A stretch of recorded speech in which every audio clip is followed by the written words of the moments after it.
check's in the mail. The check is in the mail, and it ought to be there Tuesday without fail. If you have got a bill to pay or something you need to buy, just write the check and send it off in the mail. Millions of Americans go out every day with a checkbook in their purse. They might have a little cash to pay for their lunch and a little to get home on the bus.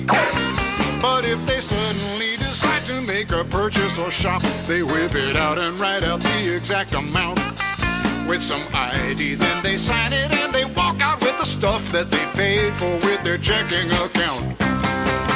The check's in the mail, the check is in the mail, and it ought to be there Wednesday without fail. When you need to send some money, do what business folk do, just write a check and send it off in the mail. Every month you've got a little bundle to pay, like the rent, the lights, the phone, and the car. Write them out for each amount and send them away with an envelope and stamp, they'll go far. It really is a safer way for you to pay all your bills, and so you ought to open up your own account. Your check is just a written order only you can write that tells your bank to pay someone a certain amount. The check's in the mail, the check is in the mail, and it ought to be there Thursday without fail.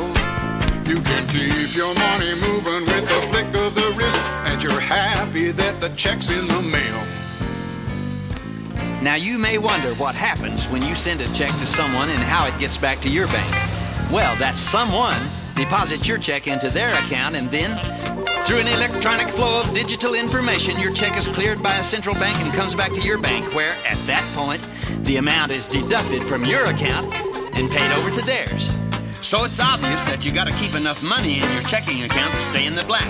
Otherwise, you'll write a hot check and that sucker's gonna bounce, and that's illegal. Once a month your bank will send a statement to you, so you'll know just where you stand, listing all your checks and charges and deposits too, to help you stay ahead and keep things in hand.